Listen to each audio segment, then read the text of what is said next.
Hi everyone, Sean Paul Ellis here from the Saturday Morning Cartoons Podcast. Remember, that's morning with you. Some pre-show announcements. I promised to keep them quick. Last week, I was so good at it. Will I fail or succeed this week? Who really knows? We have a couple quick pre-show announcements pertaining to a shout-out, Patreon, and then what's actually happening on today's episode. For our shout-out, this goes on our recent episode 247, The Last Kids on Earth, review and interview with Nick Wolfhard. We have Lazy Potato Lover asks, why is it an hour with no movie clips? Well, Lazy Potato Lover, I want to tell you this first and foremost. I absolutely love your name. It's pretty perfect. The reason we can't do that is because we don't own any of these cartoons. This is IP that is owned by other people. We do not have cartoons of our own. Otherwise, promise, we would show them nonstop. We can't do this for legal reasons, and so that's why our podcast is always just a review. We encourage you to watch these cartoons and definitely check them out when they're released. So very sorry, Lazy Potato Lover, and for all the hundreds of other people who have asked this exact same question on YouTube and have gotten very angry at us in different languages, we can actually just never show them. It's just never going to happen. So please find them, support these artists. They do great work. Sorry, Lazy Potato Lover, but I do love your name. Quick ask. We have a Patreon. Yes, we have a Patreon account, and you can support this show and our original content for this podcast. I buy coffee, blah, blah, blah, blah, blah, blah, blah. Look, we're asking for maybe like a couple bucks a month that you would normally otherwise spend at a Starbucks. It all goes into keeping this show ad-free so that we don't have to sell you cool socks or cool new underwear or a security camera for your house. Get that crap out of here. You don't want it. We don't want to sell it to you. We don't want to do it. We just want this to just be our unfiltered reviews about everything that we have. If you don't want to support us, fine. Be that way. I don't really care. If you do want to support us, awesome. We really appreciate it from the bottom of our hearts. So thank you. What is actually on today's episode? Genndy Tartakovsky has shaped a lot of our cartoon minds over the years. He has worked on so many things like Dexter's Lab, Powerpuff Girls, the movies, Hotel Transylvania, all three of them. He is now releasing Primal as a part of a 5-night event on Adult Swim, and wow, is it very mature. We also have an opportunity to sit down for an interview with him. So Dave gets to interview Tartakovsky to learn a little bit more about this show. Ultimately, we have two characters, Spear and Fang, and we have absolutely zero dialogue in this cartoon beyond roars and grunts. So, does this style of visual storytelling work? And how does zero dialogue actually function within a mature cartoon? All of this and more. So now, on with the show.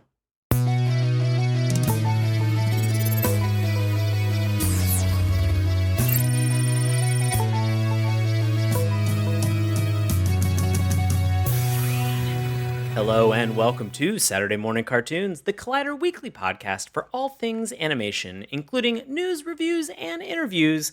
Coming to you all the way from the Paleolithic era, I'll be your co-host, Sean Paul Ellis.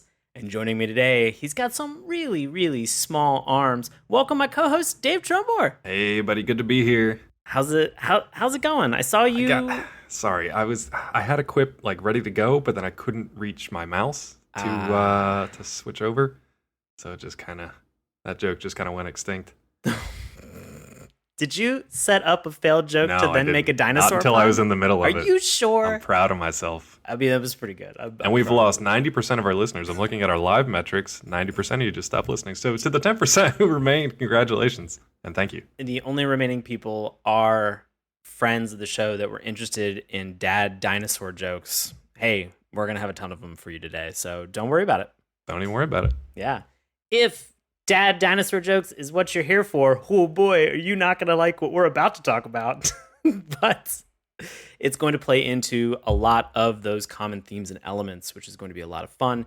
If you're not interested or you didn't read the title of today's episode, we are talking about the upcoming Adult Swim cartoon by Genndy Tartakovsky, who you might know because he's been in tons of cartoons that have probably shaped your childhood over the years, including Dexter's Lab, Powerpuff Girls, the original Star Wars Clone Wars that came out before the CGI one that a lot of people know and associate with right now. So he has done tons and tons of work. He has even did the movie Hotel Transylvania. Yeah, all three of them. Yep. All three of them. This is sort of, his return to form after Samurai Jack came back after its very long hiatus to conclude the show.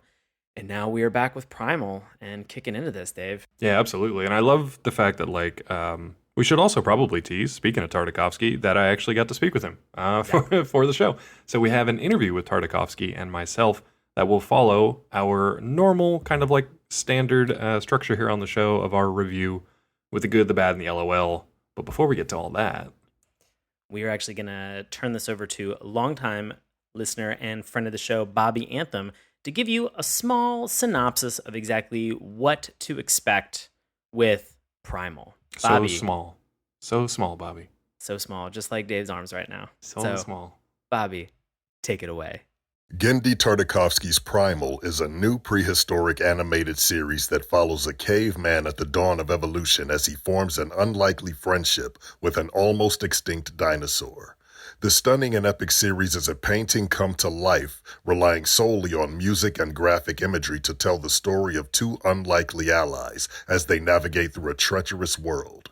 After bonding over unfortunate tragedies, they seem to become each other's only hope of survival against a common enemy. Awesome. Thank you, Bobby. Also, I know that we say this every time, but I would sort of 100% be cool with Bobby narrating any either dinosaur documentary or if it was just him for the next Jurassic Park movie. I know that they've announced upcoming cast, but I would rather if Bobby just did the entire thing.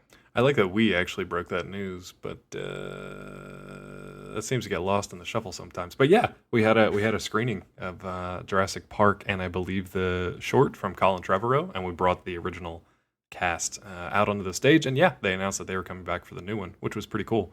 But I'm good with that. I'm better with Bobby just being the only cast member who's not a dino in that movie.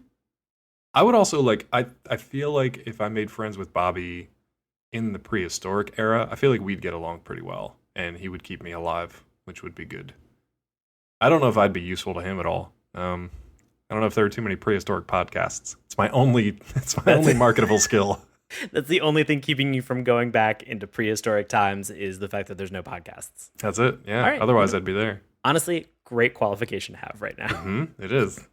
Filling out that prehistoric resume, getting on prehistoric LinkedIn, get a network a little bit. Look, I mean, you joke, but I would go back. I would go Land of the Lost style. I would go Dino Riders, the live action dinosaur. Remember that sitcom? Yeah, absolutely. I love that. That was great. Not the mama. I mean, arguably the weakest character on the show, but I love the rest of the I love the rest of that show and that setup. And I love how they kind of treated mammals because we were small and not evolved at that point. Weren't we little furry creatures just roaming around? I actually don't remember for the live action dinosaurs. That? No, I mean I watched a lot of it, but I don't remember humans in that sense. Yeah, because they weren't humans per se. It was just early mammals, and they were just kind of small, furry, fuzzy rodent kind of creatures. Okay, kind of like those little creatures that they have in Dark Crystal. It is very similar to Dark Crystal. Yeah, okay. like a furry podling essentially. Okay. Yeah. All right. Can we just talk about dinosaur all day? Yeah, we are actually going to talk all about dinosaurs for the next, bunch of minutes. So buckle up, Dave. Get ready. This is we talk about a lot of dinosaurs on this show. I mean, go back and listen to our dinosaur suite from Denver the Last Dinosaur to Dino Riders to Dino Saucers to what else do we have? Cadillacs and dinosaurs. Mm-hmm. So we have quite a few. And very early in this show, I was on a big dinosaur kick myself. Yeah. So I wanted to watch all of the dinosaur cartoons that I remembered from growing up. And we went through a majority of that catalog. So very happy with it. But this adds something new to that category because it's the first time that we've watched a really brutal and visceral and bloody and adult in the sense of kids probably shouldn't be watching this, especially if they're into dinosaurs at this moment. This is more of a mature adult kind of cartoon. If you ever played Turok back in the day, that's one of the first things that came to mind for me. It was a Turok is on the level with Primal of adult themes and mature material in this. Yeah, I probably should not have played Turok Dinosaur Hunter on the N64 when I was a kid. Yeah, no, we definitely should not have. And I 100% still have the game and my N64 upstairs. That's awesome. So. Every once in a while, I still want to play that. I go down to the local half price shop, and I'm like, is it there today? Does it work? Is it worth $2? I don't know. Probably is worth $2 now at this point. But it probably won't work every N64 cartridge I buy there. Yeah, fair enough. Yeah, it's a bummer. So we are going to talk about Primal today, and for any new listeners and anybody out there who is a longtime listener, we are going to do this in terms of the good, the bad, the ugly. No, we're not talking about the spaghetti western. We are talking about what we liked in this show, what didn't work for us, and then finally, instead of the ugly, because a lot of time, a lot of energy, a lot of money goes into actually making these cartoons, we're going to talk about the LOL. So what made us laugh out loud unintentionally or intentionally within the context of the show itself. For this show, there were actually surprisingly a couple minutes that really, really made me laugh. Oh, yeah. There's a lot of humor to be found in here. Yeah. That shouldn't surprise you guys if you're fans of Samurai Jack, because there are a lot of darker elements, but then obviously a lot more of it is comedy. Yeah. Right. To kick us off and get into this, let's jump into the good. Dave, what worked for you with Primal? I didn't really know what to expect right out of the gates with this one, because this was our first look, obviously, and we got a chance to watch it before most people out there, because it's going to be a 5-night event, 5 episodes, 5 nights, early October. We got a chance to check it out ahead of time just because of the nature of the business, but I didn't know what to expect before that. We saw some teasers, we saw some clips out of San Diego Comic-Con, and you could tell right off the bat that it was going to live up to the name, right? It was going to live up to the title of Primal, because one of the first things that you see in this series is blood.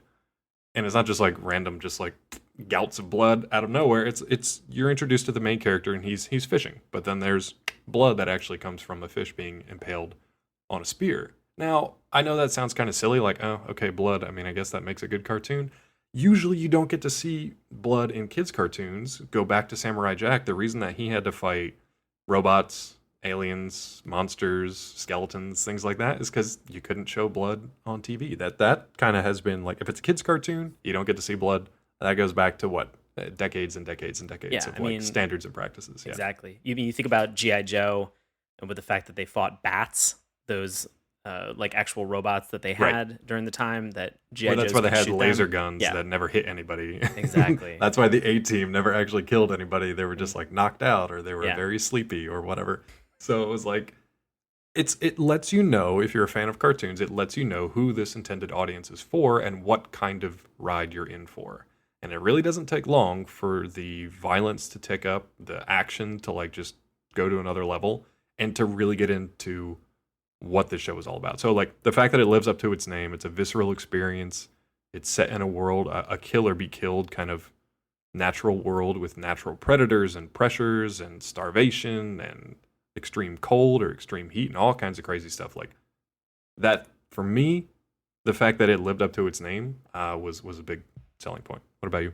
Right. I want to actually say, for me, one of the things that I really enjoyed was sort of the emotional aspect of the storytelling through the characters' eyes. We have 2 particular characters that we're really going to kind of focus and talk about tonight, being Spear as well as also Fang. Spear is obviously the sort of the caveman, this Neanderthal or early human that we're talking about that is impaling that fish. Right. And he has, lo and behold, he has a spear. And then he, at some point, finds a T-Rex or a dinosaur that is called Fang. And they form sort of a tentative alliance. There's a little bit of a friendship that they have that's sometimes complicated. Sometimes it's very beneficial for them. And I like that. I'd like to talk more about that. I mean, I'll let you finish, but I want to make sure we come back to that, yeah. But just being able to tell so much of the story and the dynamic and the emotional connection that they have back and forth just through the characters' eyes. And almost these long pauses where you see these sort of slow reveals in their faces or in their eyes, or sort of simply what they're focusing on within the environment, told more than I think that you could ever do with actual dialogue itself, and just the amount of patience that they must have had to put this together. It's really beautiful to watch, and the story that they tell between the 2 of them is incredible. Yeah, so to clarify a little bit, there is no dialogue in this show. There is no spoken word. You've got one character who's pre-modern human, and the other character is a dinosaur. Right. They communicate, but they don't speak. So you're not going to have a talking dinosaur. You're not going to have even limited verbal cues. You're not getting much. You get a lot of grunts. And the voice actor by the name of Aaron LaPlante, he did everything for Spear. And most of it is just shouts, grunts, yells, cries of pain, cries of anguish, cries of whatever.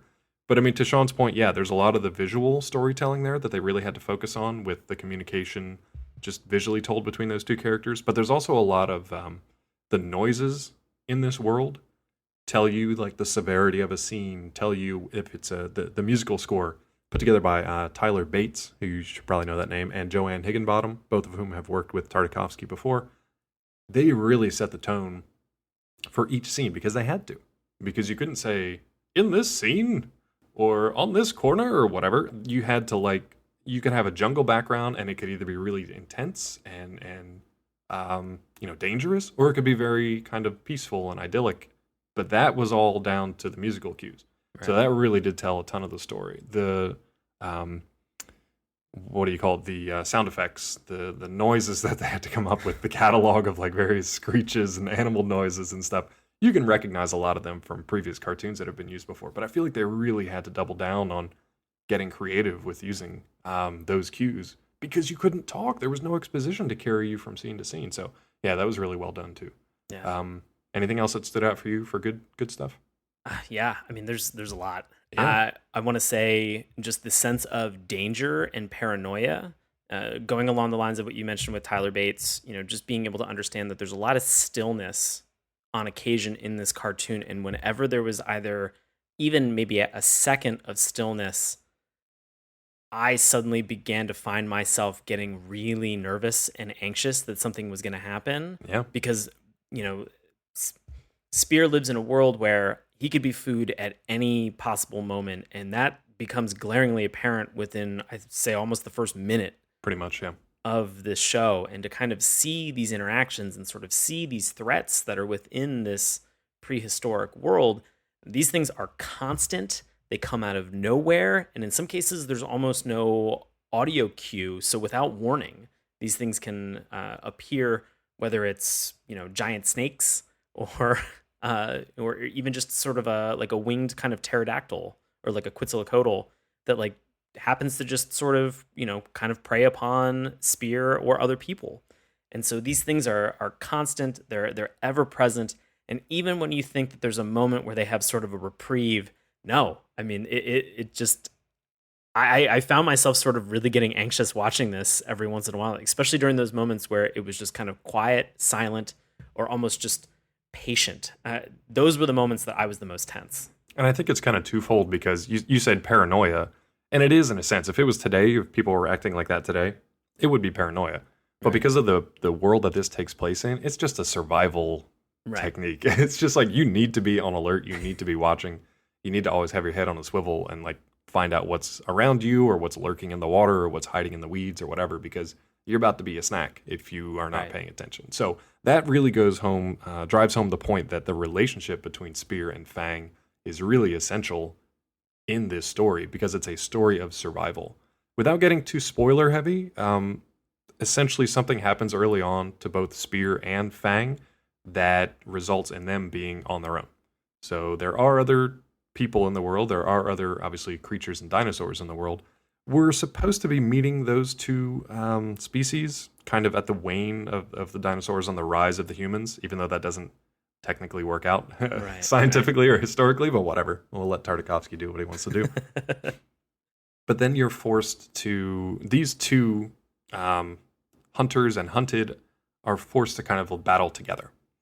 And I really like the way that they layered that relationship over. We've only seen 4 episodes out of 5, but they didn't rush the relationship. That you spend the entire second episode kind of building, and they test each other, and they're kind of working out those relationship dynamics for an entire episode. And there's only 5 total to start with. Yeah. So the first one kicks everything off, but then the second one's where you really get to see them testing each other. That one I really enjoyed. That entire second episode, I will talk about this during the LOL, because there are so many moments where they set up just great repetitious patterns for these characters. There's a great comedic sense of timing. it's wonderful. And I laughed a lot during that episode. Plus, I also got very anxious because of the threat that is in that. Actually, twofold threat are like something that is kind of makes me very nervous. So to have both of them at the same time, I thought, oh God, just like the water and the snakes both freaked me out in terms of what was happening. And that was a moment where I was just like, nope, like whatever that little death noodle is that's swimming around right there. Like Big I want death noodle too, I like want Titanic. I want nothing to do with that. And I mean, that's another thing I love about this series is the world that Tartakovsky has created. Now, Neil deGrasse Tyson is, I'm sure, going to have an issue with it, but I love how like imaginative and kind of like wild it is, and he gets to kind of play around with scale, with setting. We travel from like riverlands and jungle to whatever this like swampy hellscape is with all these snakes. Right. It was literally like a tsunami of snakes at one point. To that area. Then we travel to like the frozen north. We travel to an arid desert full of Rocky Mountains and vast arid landscapes. So they really do travel around quite a bit in only a few episodes, and we still haven't even seen the 5th one yet. But what I really enjoyed about that is they didn't rush it at the same time. We got to see a lot of stuff. We got to see a lot of interaction between Spear and Fang. We got to see a lot of different characters, a lot of different action sequences and fights for survival and attempts to hunt to stay alive, attempts to get warm either by fire or by clothing. It's almost like this weird encapsulated little evolution of man over time. I mean, it's not specifically meant to be that way, but it's almost like a boy and his dog story, right? So It's like those two characters, those two kind of archetypes come together, work together, use each other's strengths to offset the other's weaknesses, and then are able to survive over time. But they added a Tartakovsky flair to it, which I loved. And speaking just of that Tartakovsky flair, Yeah. You and I had been talking, and we did this in our last episode where we sort of came up with pitch ideas for if we were to try to summarize and explain this cartoon to somebody else, how would we sort of try to relate? What would we sort of do? Do you have any ideas of how you would pitch this out to somebody, Dave? I mean, if I'm being serious, it's kind of like White Fang meets The Lost World. It's a pretty good one. Okay. If I'm not being serious, then it might end up like Old Yeller. I'm not really sure. We don't know. We haven't seen the 5th episode, and I want to talk about that a bit too. But what about you? What's your metaphors? What's your corollary? I would say it's the vengeance of John Wick. It's the relationship dynamic of the Odd Couple with a little bit of the book Shiloh sprinkled in, but just so happens to be in the Paleolithic era. So, surprise. Oh, if we had to reference like an older cartoon too, there's definitely an element in here where it made me think of Dino Riders, but only because Spear is riding Fang. He's an actual literal dino rider. Yeah, and you would think maybe that's a spoiler. It's not. It's literally not. the title art for for this series. And it's awesome though too. Like there are some really cool just like nerdy kids cartoon moments where you're just like, yeah, I wish I just had a badass spear and rode a dinosaur. It's like, guess what, kid? You're going to get it because here it is. It's pretty cool. Yeah. At the same time though, it's brutal. I mean, there are some brutal fight scenes in here. There are some things where it's like it's survival of the fittest, but there's still a respect shown, at least from Spear, not so much from Fang. There is a respect shown, like if you have to kill an animal, and then you kill an animal because you have to survive too, but you at least show a mutual respect to that animal when it's all said and done. I like that they included that. And again, that's like Sean was mentioning earlier with kind of like the communication through the eyes. There are scenes where it's a literal dying animal, and you just see its eyeball, and then you watch Spear's face and the interaction that they have. And sometimes it's a predator and sometimes it's prey. And they both have wildly different messages that they're sending each other just through the looks. I want to mention one final thing that really worked for me in the good category is the design of the characters in this. Yeah. I love the design of Spear, the like just kind of toned down but still sophisticated look of this character, uncompromisingly strong and able. The speed of him is unrelenting. I wish I could work out and do a cardio day with him because it just looks incredible. Yeah. The amount of parkour that he does in this show is just crazy. He's surprisingly nimble and agile too. He moves pretty well. When I talk to Tartakovsky, we talk about coming up with his kind of fighting style. And he has some interesting answers to that. Specifically because in Samurai Jack, they looked at martial arts styles to get those moves, to get the kind of like graceful animation. Spear is a whole different beast. Yeah. And even just I want to say for Fang, I love the design of Fang. I love to see Fang, but I will say everything else that is in that environment is more terrifying than Fang. I know that we've mentioned sort of this boy and a dog kind of relationship that they have. I guess this would be boy and a dog plus a nightmare for everything else that's in this environment. It is really frightening and interesting and intriguing all at the same time. And what's interesting about that is kind of twofold too. It brings that Tartakovsky flair into it because it is wildly imaginative, but there is a lot of grounded stuff with animal behavior. So there's a whole episode. I don't want to talk too much about it because of spoilers. I want people to see it. There's a whole episode that deals with a certain animal that has a modern equivalent, and these animals, when they're together in like a group, they have this same kind of behavior. They have like an intelligence to them.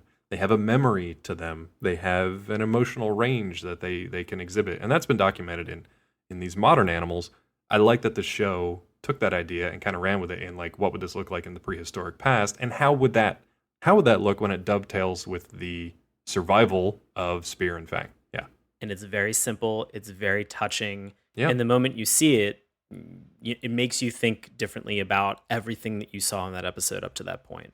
Yeah. So let's get in and talk a little bit about some of the things that didn't work for us in the show. Yeah, you've mentioned that sometimes it gets a little too wild and that takes you out of it a little bit. No, I mean, I think for me, and this is if I have to nitpick anything in this show, this is my only nitpick, and it's very, very small. Dave began to kind of mention it with the idea that man and dinosaur never really overlapped.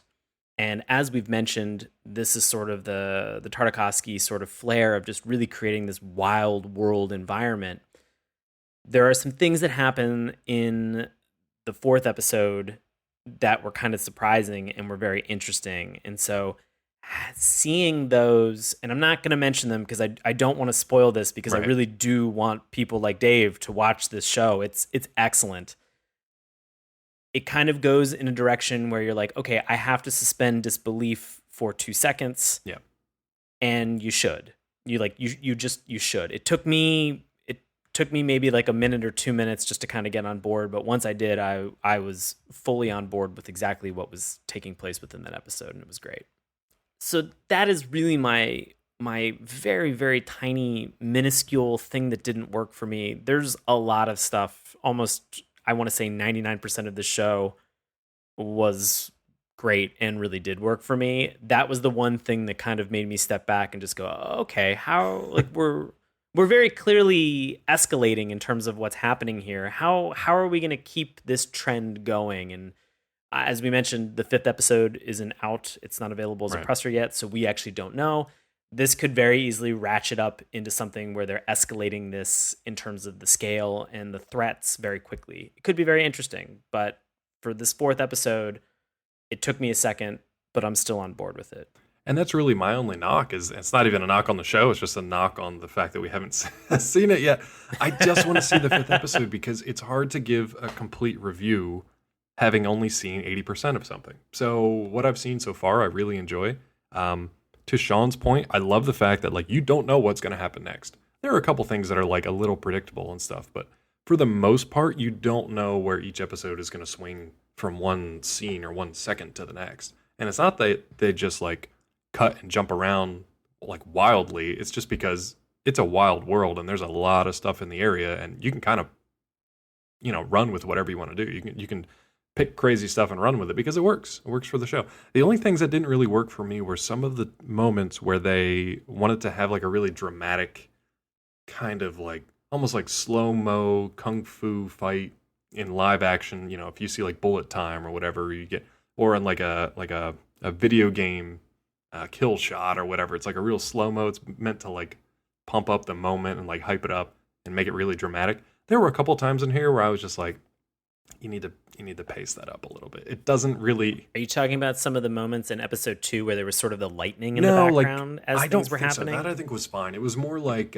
say, if you're battling something that's kind of gigantic or pretty monstrous, and then you have like a kill shot, but then they have like a slow motion fall of it, and it takes forever to kind of like hit the ground. It loses some steam because you're like, okay, I know that we took this thing out, and I know it was a really like intense and dramatic fight. But if it takes 10 seconds for that thing to fall, it pulls me out of it a little bit. That's like a hyper focused nitpick. Just little things like that could have been paced a little bit better, because they didn't quite carry the same weight or gravity that like a live action fight would, where you're kind of like you're in it. It was also hard because it was like the scale of it. We're watching on our computer monitor or whatever. It's like the scale of it doesn't quite get us there. I will say the only other thing that bugged me, we don't get to see episode 5. So what do you think happens in episode 5, or what do you hope does or doesn't happen? As far as like the conclusion to this story as we know it so far. It's hard because I'm either hoping that Spear finds more humans and those humans are accepting of Fang, or we find more Fangs and they're accepting of That's Spear. Interesting. For me, that would sort of make it interesting, is that realization of they're not truly alone. Yeah. But as we've mentioned, sort of the inciting incident behind this that kind of brought both of them together is the sense of loss and sort of this respect that was forged in the battleground. Yeah, pretty much out of necessity. Yeah, exactly. And so, my fear is that if they find a group of others, whether it's more humans or more T-Rexes, that we're going to see them and then lose them again.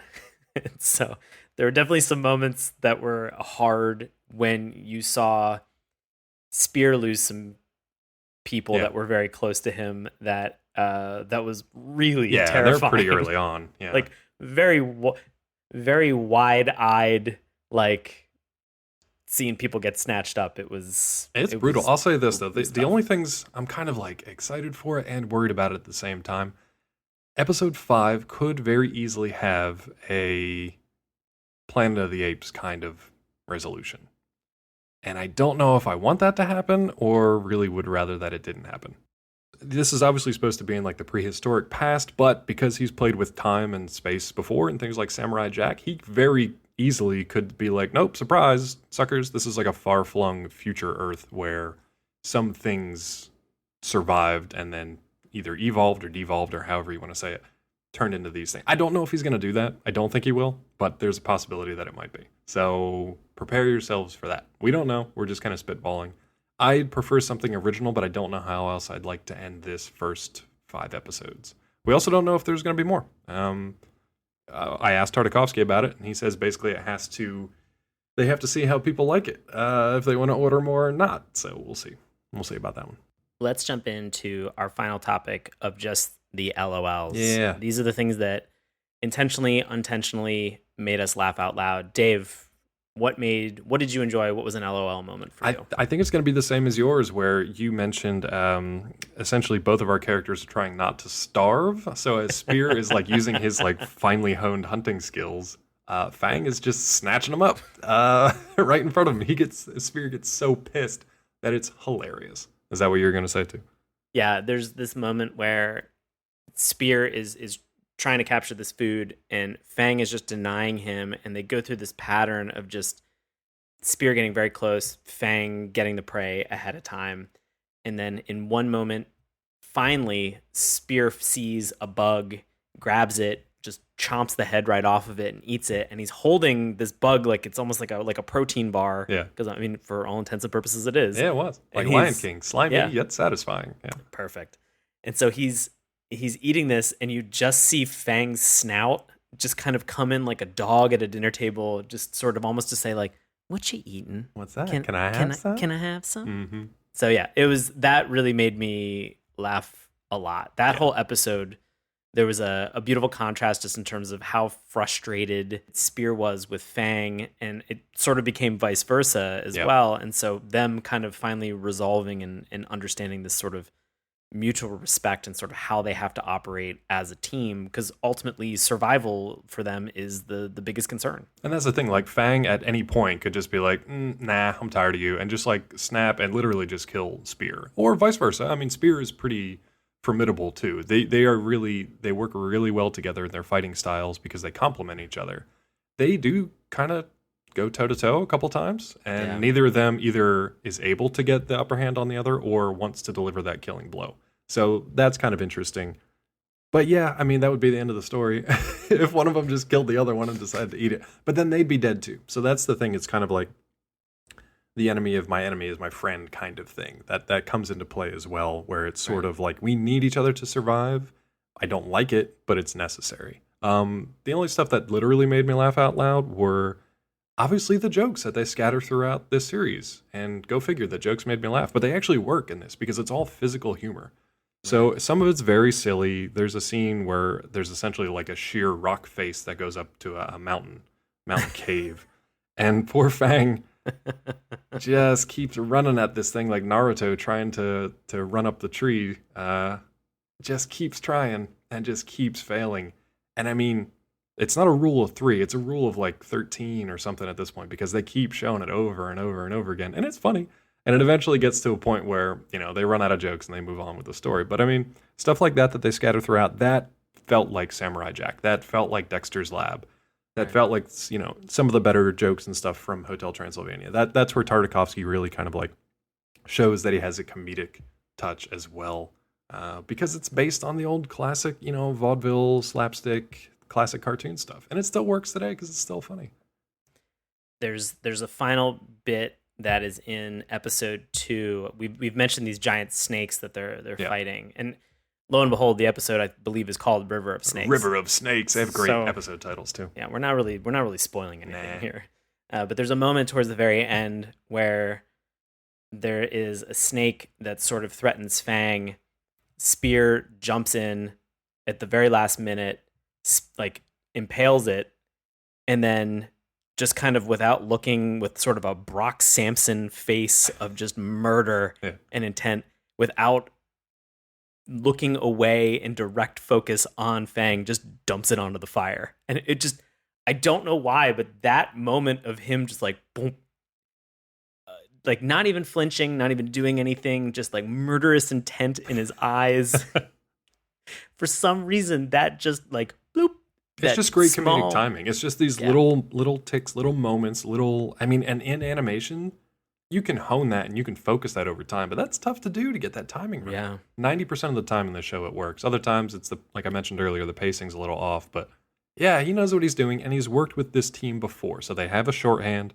They know how each other works. They didn't write anything out for this. This is all storyboarded. So it's all from storyboard to screen eventually. So they can kind of work it out in storyboard, and that makes it a little easier.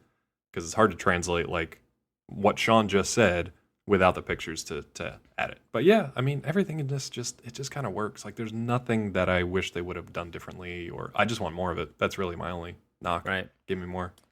Well, speaking of more, turns out Dave had a chance to interview Tartakovsky. And so we're going to turn it over to Dave and Tartakovsky for this interview. So Dave, take it away. Okay, so thank you so much for joining me today to talk about your brand new series, which I'm so excited to talk about. So, first of all, how long has the idea for Primal been on your mind, and how did it all come into being? Well, I've had it for a while. I think it's got to be like almost 8 or 10 years ago where I started first drawing actually this little kid with this big hair on a little T-Rex, and the two were kind of just traveling around and trying to survive against different obstacles. And it was like a normal kid's show for like 6 to 11, like a Dexter style. And it kind of didn't click for me. And I always believe in when an idea wants to be made, it's really going to yell at me, and it'll keep getting better and better. That there's no denying it to come into existence. But at that iteration of it, it just kind of wasn't, I guess, maybe special enough. So later on, I still was doodling with it, and then I started drawing it kind of in almost like a Tezuka type of Astro Boy style, but more the kid was now a man. And then really things started to change when I started doing the last season of Samurai Jack. For Adult Swim, for adults, more mature tones, more sophisticated storytelling, deeper emotions, darkness, all that stuff. And then I thought, and then the reaction to Jack was so strong and was really strong to the visceral non-dialogue sequences, right? And so I thought, can I tell a story in a series with just these sequences? And then I was like, right, I've got that one idea about the caveman and dinosaur. Cavemen don't talk. And then everything started to come together. And then I kind of, as an exercise, I boarded the first episode. It was like a pilot. And I was like, right, no, this could be something. And after we finished Jack, my boss, Mike Lazo, goes, what's next? And I go, well, I've got this thing. And I pitched him the storyboard, and he totally got it. And that was it. And then we were kind of off and running. Would you consider Primal maybe kind of experimental? Would you describe it that way? Or was it just kind of an idea that you wanted to maybe test out? Maybe those are both the same thing. But would you describe it as experimental? I definitely wouldn't. No, I mean, I am definitely not an experimental filmmaker. I want the mass audience to watch and like something. I want the biggest success possible. At the same time, I want to do something new. I definitely don't want to just redo something or make something because I feel it's going to be successful, or it's in the you know, like, oh, cowboys are popular now, so let's do a cowboy show.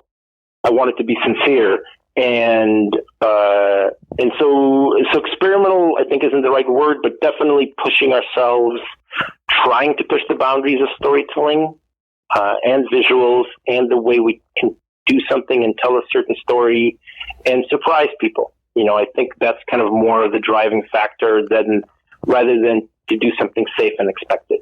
You know, I think that's always, because that's exciting for us too as filmmakers. You know, what if we try these two colors together? What if we try this type of story but end it this way? What if we, you know, you always want to surprise the audience because it just makes for better viewing. Definitely. And since you mentioned that you played with the idea of minimal dialogue, letting the imagery, letting the action tell the story in Samurai Jack, what particular challenges did you face in kind of taking that idea to the max and having that play out through the background of all these episodes in Primal? Well, it's interesting because when we started, it sounded like a great idea in the beginning. And then as we started to get the first episode kind of executed, I started to, and this is before sound effects, before music, where it was just picture. And I started to get worried, like, oh, I never thought of this, but are people going to miss the dialogue? Because we're so used to it. Is it an element you're going to miss? And I started to really all of a sudden have doubts, like, did I make a huge mistake? But then once we started to fill it in with sound effects and music, and then him just screaming and breathing, so there is vocals coming out, right? That's when everything started to come together, and that fear started to go away, and I realized it's not any kind of negative. It's actually going to be a positive, and it's what's going to help us even stand out. Yeah, and I loved it as a viewer just because it's something different. So it automatically grabs your attention because you don't hear dialogue where normally that's the driving force. But also because it forces you as the creator to kind of come up with new ways to tell the story and get that message across, which comes across beautifully. But as a viewer, I really have to pay attention so I don't miss anything. Yeah, and that was one thing that I didn't even really think about. And then when we used to show the first or second episode, just to internally, I went to Atlanta where Adult Swim is, and I had the second episode, and my boss, Mike Lazo, was sitting next to me. It was like a lunchtime screening, and he grabbed a piece of pizza, right? And the episode started, and he took one bite, and then his arm was elevated, holding the plate with a slice of pizza in it for the whole 22 minutes. And that's the thing. You can't turn away. You can't turn away and just listen to the dialogue and still catch up when you look again. And after the episode was done, then he looked at his plate. He's like, oh, right. I didn't eat because he was so focused in. And that's when it really dawned on me that what you're saying is exactly true. Like when you watch this show, you can't turn away. And that's great these days with everything vying for your attention too. So I really hope people kind of gravitate towards that. I want to talk about your character of Spear, obviously, for a second. So previously for Samurai Jack, you referenced, a live action martial artist, Eric Chen, for fighting poses or kind of combat style. How did you find the unique look and movement and fighting style for Spear in Primal? Well, it was actually the opposite of all that, because we've done so much martial arts in all the work that we've done. I wanted to do something different. And yeah, how do we do combat? And I'm obviously a fan of specific fighting styles and all that kind of stuff. And so how do we differentiate? And so I started to think like, right, he's got no skills. He's got no training. It's just brutal primal force. And, I looked at some ape fighting, monkeys fighting, and we didn't want to do one cool, like, superhero punch pose. It was, everything was to draw it kind of brutally, and whenever we reverted back to a monkey style sort of thing, it felt right, so the angrier he gets more hunched over and more on for using his arms and his legs. And that felt kind of really cool, and it started to really come alive. And then a kind of a similar question. But that was really it. That was kind of... I was just going to say a similar question kind of for Fang. He's sort of a weird combination of, it's obviously a dinosaur, but you've got a weird combination of some bird, sometimes cat-like behavior, sometimes dog-like behavior. So how did you find the personality of Fang? Fang is a she, right? Because she was like the mother of the two dinosaurs. And so for her, it was the same thing. Yeah, it was kind of, she was definitely more difficult because you're so used to having creatures emote, because we've done a lot of monsters and cartoony dogs and all that kind of stuff. So, but I wanted to challenge us to, because like I have a big Saint Bernard, and I could feel everything that she feels, even though she has no change of expression. So it's with a tilt of the head, a certain pose. And yeah, we kind of definitely opened it up so it's not, there's a little dog, a little cat, like you're saying, like a little variation of something that's familiar and animalistic still. Like we're really trying not to do anything humanized. And, and definitely like I've watched a lot of nature shows, and it is amazing what animals do and how far they go with their, quote unquote acting, or their behavior is sometimes almost human-like, but it's something that's very accessible, and it became kind of our speech and our pattern for her. And that leads me into my next question. There was a standout moment in these episodes where there's a group of mammoths and they're mourning the death of one of their own, which is behavior that we see in contemporary and modern elephants. So how much, you mentioned you watched nature shows and documentaries, how much of that kind of real world experience went into informing the world of Primal? It was a lot. I mean, I think we actually didn't even need to do a lot of research because we were all big fans of those shows. And there's so many, probably in the last 8 years or so with the BBC and all those, Our Planet, Blue Planet, all those shows are so well done and they're so amazing to watch that it was part of our language already going in, And we're all kind of nerds that way, where we love, we love nature. We love what it can present. The stories that come from it are amazing. And really the biggest thing that we all kind of see is when you've got that amazing looking polar bear, right? And it's beautiful and majestic. And for it to survive, he has to eat the little baby pup seal. Right. Who's furry and cute, but one has to die for the other to exist. And that's just amazing storytelling. Where instead of just having something that's evil and good, you have something that's both good.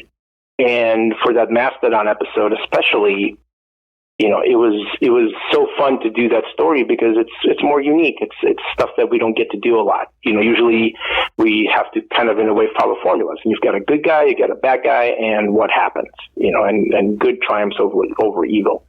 And this made everything more interesting. And we want everyone to survive, but that's not the reality of nature. Yeah, and it wouldn't really be, talking about the title, it wouldn't be Primal unless it had that kind of like brutal practicality and reality of nature, especially in this environment that you set up where these two kind of opposing characters have to rely on each other just to survive, whether it's the weather, whether it's other predators, or whether it's hunger and starvation, things like that. So that, yeah, exactly came through. Yeah. A little bit more on the technical side of things. So what was it like for you to direct literally only one actor with a little bit of Tom Kenny thrown in, of course, in Aaron LaPlante without any dialogue? How was that experience, the back and forth between you two? It was very easy. And the thing is, like, after fortunate enough to do so much television and experience in the booth, my main key is to get the right actor, an actor who has great timing, who has great voice. So it's not a lot of hard work to work on the acting. And I've been really fortunate to work with people like Phil Lamar and Tom Kenny and a lot of people. And so for this, the origin of it is actually really funny, because the guy who does the voice is this guy, Aaron LaPlante. And Aaron's kind of new to the industry, and the way I met him for the first time was actually he was my scratch actor for Bluto in the Popeye feature we were doing at Sony. Yeah. And he was just this guy who the casting agent knew, and he came in, and he was like this comedian, and he did Groundlings and stuff, and he killed it on Bluto, like the funniest Bluto I've ever heard. And I really liked him, and I could hear he's got a great voice. He was a good actor. He knows timing. He knows comedy. And so when I started, and I felt bad that Popeye fell apart, because I thought, that was going to be his new vehicle. So I could discover him. And it fell apart, and I kind of felt guilty in a way. But then I wanted to work with him to see what else we could do. And then when this role came out, I said, like, you want to give this a shot? And it was great. And, there's always grunting on purpose. There's screaming. There is subtlety to it.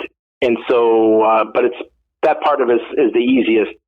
And the one big change that we do is we actually animate it first, where before on everything else that I've done, we always record the dialogue first, and then we animate to the dialogue.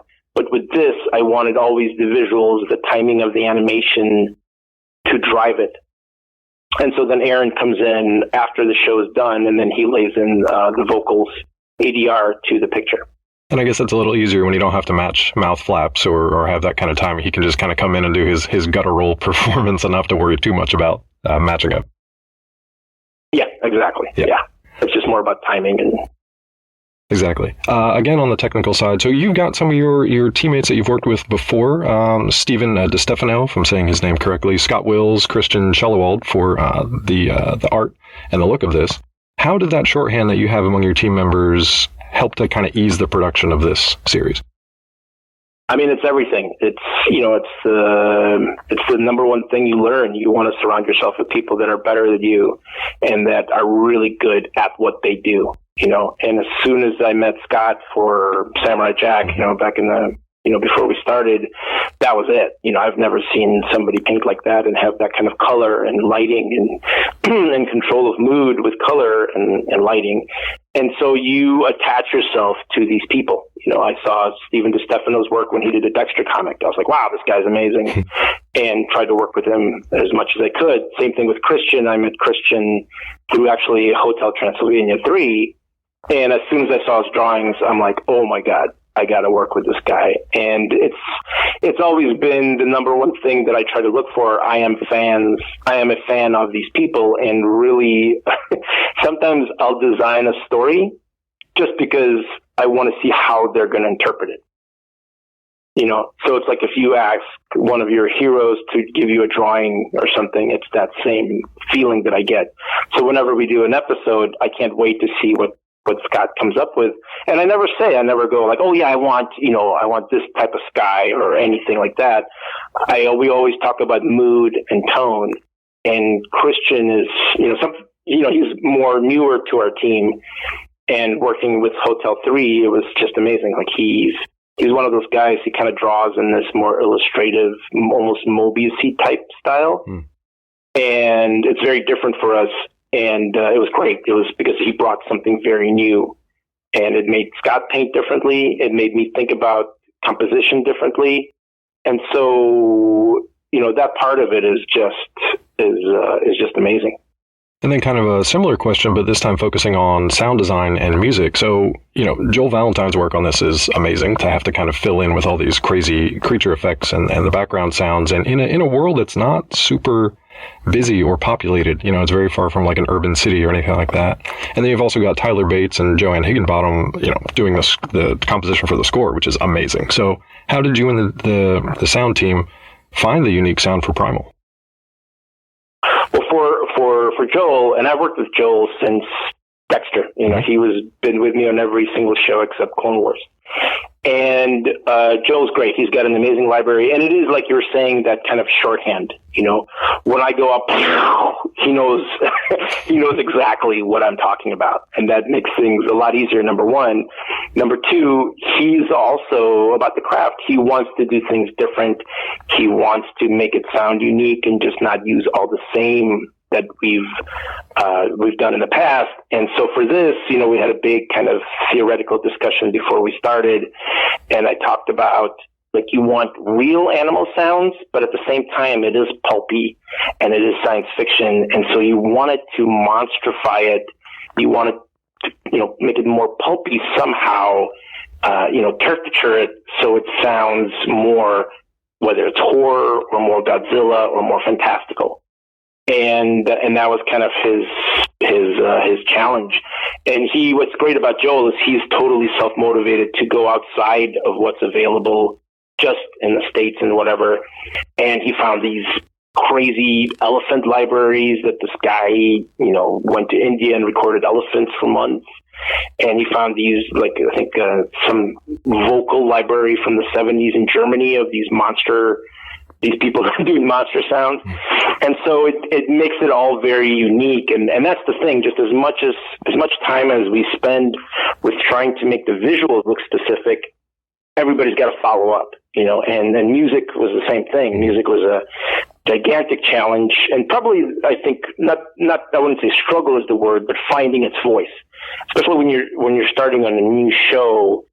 And I really, I'm a big fan of music, and I everything that I do, I want it to be very specific and unique for this show, for whatever show that I'm doing. And to find the musical voice of the show was difficult. Because you want it to be primal, and at the same time, like, at first I started, maybe it should all be organic, because, organic instruments is where it all started from. But then it totally lost any kind of energy. And so we then brought electrical and messing around with the organic sounds. And then all of a sudden you start to develop a sound, and then you hear one cue, like, oh, there it is. Right. That feels right. And then it becomes easier after that. Gotcha. I thought it sounded absolutely amazing, and it was very, like, immersive too. It was a unique sound, but it got you into that environment. Before I run out of time with you, just out of curiosity, do you have plans for more Primal in the future, or was this always kind of conceived of as a limited series? No. We talked about doing more. We talk about doing more, and the big question is, are people going to like it and going to respond? And so, you gotta, it's TV, it's my schedule. I think Adult Swim has been super responsive to all these episodes. They've been amazingly supportive, and I think they want more. And so now it's, I do want it to come out and see how people react, and then see how everything falls into my schedule. Because a lot of times, like, in Hollywood, you got to have kind of 7 things going. Sure. And then hopefully one of those 7 is going to go through. And so right now, it's on the slate, and now we're going to have to figure out how everything's going to fall in line with everything else. Well, speaking of everything else that you currently have going on, a little off topic, but do you have any updates on Sony's Hotel Transylvania 4 that you could talk about? Nope, they're in the writing process, and I'm not directing it. So we hired a director and everything, and so it's moving slowly forward. Fair enough. And my last question for you today, what is up next for you, other than waiting to unleash Primal on other viewers out there? Well, we're actually still finishing up episodes, and so that's still going to be a continuous process. And I have my 2 movies that are getting a little bit more speed at Sony Pictures Animation. So that's kind of the plate right now. Gotcha. Well, thank you so much for your time. As a fan of yours from a very young age, it's been an honor and a pleasure to talk to you. And Primal's absolutely amazing. I can't wait to see the 5th episode, and I can't wait for all your fans out there to check it out as well. So thanks again. Awesome. Thank you so much. I really appreciate it. Good job, past Dave. Good job, former Dave. Oh, God. Gemini man Dave. Is this like a Star Trek situation where I got teleported out and they nuked my old body and my new one is a clone or something? That is 100% what happened. Oh, so no. I know. Get ready. That explains why I feel like I blacked out during that interview and can't remember actually giving it. I mean, think about it, though. Like, we've been following Tartakovsky, whether we knew it or not, since we were, like, 10 years old. I mean, he did early work on, like, Two Stupid Dogs, Batman the Animated Series. Made one of our, or did In-Betweens, I think. One of our favorite episodes, or maybe just mine. The one with Kyodai Ken, the Night of the Ninja. Yeah. Back in the day. Fantastic episode. I mean, that was, 26, 27 years ago. And I then got a chance to talk to him about this brand new show that very few people have seen yet. So there are a few moments in this job and in this industry where I have like minor freakouts that I have to contain, and that was definitely one of them. Well, Dave, we're now at the point where we can give our actual recommendation about this show. Oh, good. So let's freak out a little bit about it. So for anybody who is listening for the first time, the way that our recommendations actually function here is that we can say that we want to recommend something and we can give you the reason why. We can say that we don't recommend something and we can give a justification. And if we don't recommend something, we can go one step further and we can give it the Who Framed Roger Rabbit style dip, which erases it from the annals of cartoon history, never to be talked about on this podcast again, unless it's in jest, I guess. We've also dipped a lot of stuff recently that has not just been cartoons, so this could get really, really weird very, very quickly for us here today. So Dave, final thoughts, recommendations on Primal. I'm going to give it 100% for the episodes that I've seen, which works out to an 80%. No, I mean, I'm hesitant to say, and this is dumb because we've given our recommendations before based on one episode of a series that had like 65 episodes. But I'm going to be dumb today and say that, yeah, I definitely recommend it. I just want to see what happens in that 5th episode. But I definitely recommend it, and I do not, not going to dip it, not going to erase it from existence. That would be cruel. What about you, bud? I agree with you as well.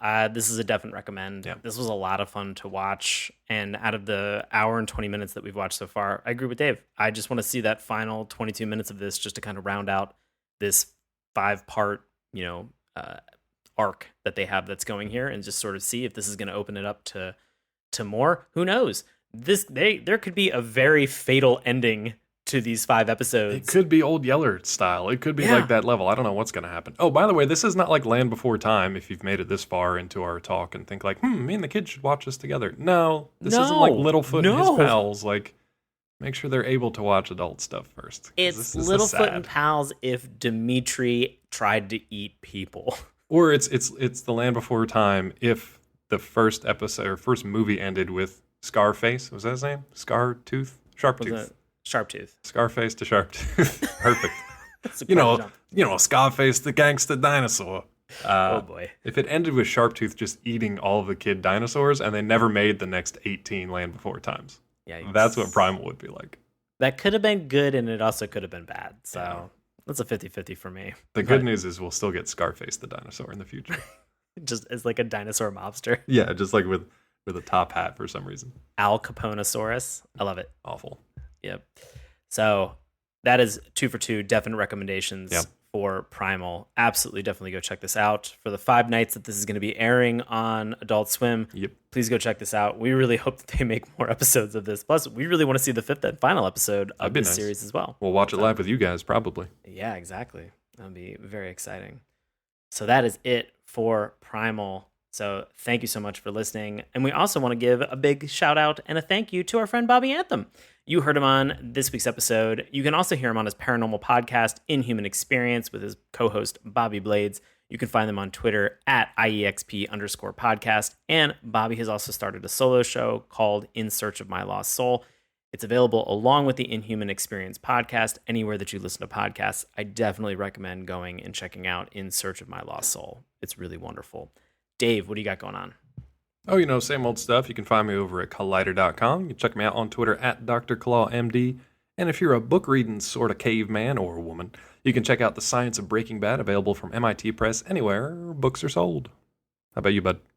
As always, I perform live improv comedy with a group that's called Nox. That's NOX ! We perform with Washington Improv Theater. You can find tickets and times at witdc.org. And I'm always on Twitter and Instagram. Please help. He's always at on Sean Paul Ellis. Always I'd like to not be on it anymore. It'd be great to not be on it. Just DDoS him. Wait, don't do that. No, don't do that. Sorry, don't do that. Oh my God. Want to support us here at the show? Tell a friend and then DDoS me, I guess? But also review us on Apple iTunes. That'd be pretty cool. And then DDoS them, because that'll take the heat off of us. Slide into our DMs on Twitter at Morning Tunes. Remember, that's morning with a U. You can check us out on Instagram and Facebook at Saturday Morning Cartoons. Drop us an old-fashioned email at saturdaymorningcartoons@gmail.com.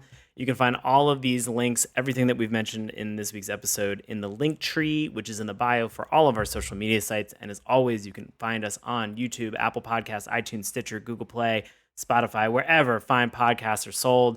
That is it for today's episode. Oh, man. Go check out Primal, gang. This is a really good show. Yeah, it's really fun. Thank you guys so much, and we'll talk to you next time. Later. Hey, everybody. Thanks a lot for listening to Saturday Morning Cartoons. Now, if you'll excuse me, I have to transform and roll.